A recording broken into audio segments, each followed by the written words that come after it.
चंपा और बांस। छत्तीसगढ़ की लोक कथा। बहुत दिनों पहले एक राजा रहता था। उनकी दो रानियां थीं। दोनों रानियां निसंतान थीं। राजा सभी मंदिरों में जा जाकर पूजा पाठ करते, घर में पूजा पाठ करवाते। दोनों रानियां भगवान से विनती करते रहने पर भी दोनों रानियां मां नहीं बन पाई। एक बार एक सन्यासी उस राज्य से गुजर रहे थे। राजा के दरबार में सभी लोग कहने लगे कि वे सन्यासी बहुत ही महात्मा है, क्यों न उन्हें राज दरबार में बुलाकर इस समस्या का हल करने के लिए विनती की जाए। राजा ने कहा कि सन्यासी को आदर से महल में बुलाया जाए। वे महात्मा जब महल पहुंचे, राजा ने दोनों रानियों को बुलाकर कहा, महात्मा का संस्कार बड़े आदर के साथ होना चाहिए। बड़ी रानी उसी वक्त तैयार हो गई और महात्मा को बड़े आदर के साथ खिलाने लगी। छोटी रानी महात्मा के फटे कपड़ों की ओर देखती और उनकी सेवा करने से इनकार कर देती है। छोटी रानी को अपने रूप और धन का बड़ा घमंड था। कुछ दिनों बाद महात्मा जाने के लिए तैयार हो गए। जाने से पहले बड़ी रानी को खूब आशीर्वाद दिया और कहा, बहुत जल्दी इस महल में बच्चों की आवाज सुनाई देगी। बड़ी रानी तो बहुत खुश थी और सचमुच में कुछ ही दिनों के भीतर वह गर्भवती हो गई। यह खबर राजा के पास पहुंचते ही राजा बहुत ही खुश हो गए। प्रजा तक उसी वक्त खबर पहुंच गई कि राजा अब पिता बनने वाले हैं। पूरे राज्य में लोग खुशियां मनाने लगे। बड़ी रानी का सम्मान बहुत बढ़ गया और उनकी देखभाल करने के लिए और भी लोग रखे गए। उधर छोटी रानी के मन में बहुत ईर्ष्या हो रही थी। रात दिन वह ईर्ष्या से जलने लगी थी। सोच रही थी कि अभी से बड़ी रानी का इतना आदर, न जाने बच्चा पैदा होने के बाद कितना ज्यादा आदर होगा। छटपटा रही थी छोटी रानी। उसने राजमहल की दाई को बुला भेजा और उसे ढेर सारा धन देकर अपने साथ शामिल कर लिया और दोनों मिलकर इंतजार करने लगे। समय पर रानी ने दो बच्चों को जन्म दिया, एक बेटी एक बेटा। दाई ने तुरंत बच्चों को एक झांपी में रखकर छोटी रानी के पास ले गई और उसके बाद बड़ी रानी के पास दो पत्थर रख दिए। बड़ी रानी जब पत्थरों को देखा, उसे बहुत हैरानी हुई, ये कैसे हो सकता है। उधर राजा खुशी से झूमते हुए बड़ी रानी के पास पहुंचे और जब उन्होंने देखा बड़ी रानी दो पत्थरों को आश्चर्य से ताक रही है, राजा वहीं रुक गए और दाई से पूछने लगे, क्या बात है। दाई ने कहा, बच्चे नहीं पत्थर निकले। राजा को बहुत गुस्सा आया। बड़ी रानी को उसी वक्त बंदी गृह में कैद कर दिया। पूरे राजमहल में ये बात फैल गई कि बड़ी रानी ने ईंट पत्थर को जन्म दिया है। उधर छोटी रानी अपने दो चौकीदारों को बुलाकर वह झांपी दे दी और उनसे कहने लगी, इस झांपी में दो बच्चे हैं, दोनों को ले जाओ और मार डालो। दोनों चौकीदार झांपी लेकर जंगल में गए।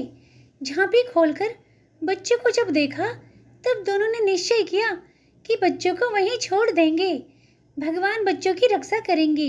ये सोचकर वहीं झांपी रखकर दोनों महल वापस आ गए। छोटी रानी ने जब पूछा, हो गया काम? उन्होंने कहा, हाँ हो गया काम। उधर बड़ी रानी दिन रात पूजा पाठ में लग गई। राजा ने बड़ी रानी को फिर से महल में रहने दिया। बड़ी रानी सुबह से शाम तक पूजा करती रहती। पूजा करने के लिए फूल लाने सिपाही को भेजती।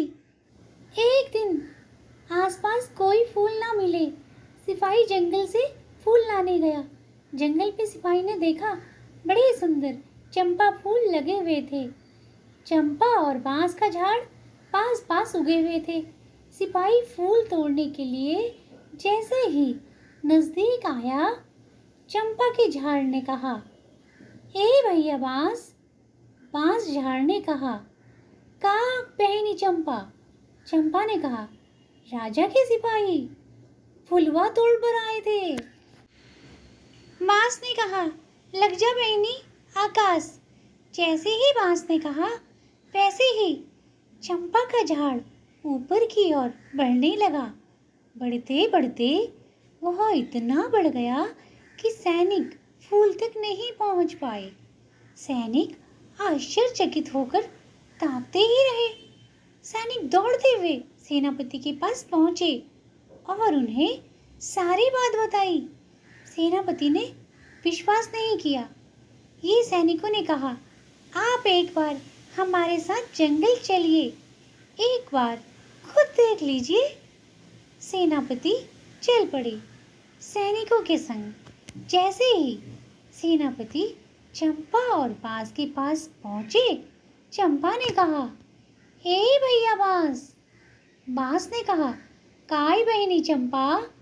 चंपा ने कहा, राजा के सेनापति फूल तोड़ कर आए हैं। बांस ने कहा, लग जा बहनी आकाश।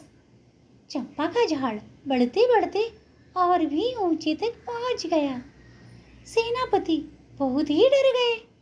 दौड़ते दौड़ते पहुंचे मंत्री के पास। अब मंत्री चल पड़े देखने के लिए। चंपा को ऊपर से दूर तक दिखाई दे रहा था। उसने दूर से ही देख लिया कि मंत्री जी आ रहे हैं। हे भैया बांस। बांस ने कहा, काय बहनी चंपा। चंपा ने कहा, राजा के मंत्री फूल तोड़ कर आए हैं। लग जा बहनी आकाश। मंत्री ने जैसे ही पेड़ तक पहुंचे, पेड़ और ऊपर तक पहुंच गया। मंत्री जी सीधा पहुंचे राजा के दरबार। राजा ने कहा, इतना घबरा क्यों रहे हो? मंत्री ने कहा, आप इसी वक्त मेरे साथ चलिए। राजा सारी बात सुनकर राजा ने कहा, मेरी छोटी रानी भी मेरे साथ चलेंगी। ये तो उन्हें भी देखना चाहिए। छोटी रानी को खबर देने वही दो सिपाही पहुंचे जिन्होंने उन बच्चों को वहां फेंका था। दोनों खूब डर गए थे। छोटी रानी भी डर गई थी। वे जल्दी से तैयार होकर राजा के साथ चल पड़ी।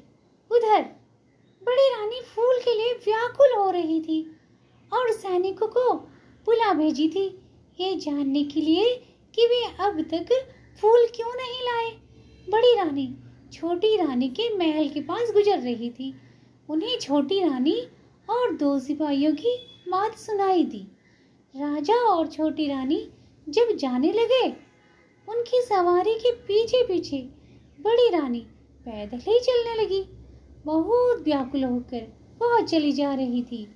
चंपा के झाड़ को ऊपर से सब कुछ दिखाई दे रहा था। जैसे ही वो पास पहुंचे, हे भैया बांस। बांस ने कहा, काय बहनी चंपा। चंपा ने कहा, छोटी रानी संग राजा फूल तोड़कर आए हैं। लग जा बहनी आकाश। चंपा का झाड़ और भी ऊंचा हो गया। राजा दोनों पेड़ों के पास पहुंचकर पूछने लगे, क्या बात है? तुम दोनों भाई बहन हो? कैसे चंपा और बांस बन गए? उसी वक्त बड़ी रानी वहां तक पहुंची। काय बहनी चंपा। चंपा ने कहा, हमार मातारी। दुखियारी बड़ी रानी हाँ फुलवा तोड़े बनाओ थे परो बहनी पाओ। चंपा जमीन में झुक गई और बड़ी रानी के पैरों के पास झूमने लगी। साथ साथ बांस का झाड़ भी झुककर बड़ी रानी के पैरों को छूने लगा। उसके बाद चंपा और बांस ने राजा को सारी बात बताई। राजा ने उसी वक्त छोटी रानी को बंद करने को कह दिया अंधेरी कोठरी में और बड़ी रानी से माफी मांगने लगे। बड़ी रानी बड़ी दुख से चंपा और बांस को देख रही थी। बड़ी रानी दोनों के करीब पहुंचकर दोनों से लिपटकर रोने लगी। जैसे ही उनके आंसुओं ने चंपा और बांस को छुआ, चंपा और बांस मनुष्य बन गए। बेटा बेटी को बड़ी रानी ने गले लगा लिया और जाकर रथ में बैठ गई। राजा रानी दोनों बच्चों के साथ राजमहल की ओर चल पड़े। साथ में बाजा गाजा बजने लगे। पूरे देश में खुशियां फैल गई। चंपा और बांस राजमहल में अपने माता पिता के साथ खुशी खुशी रहने लगे।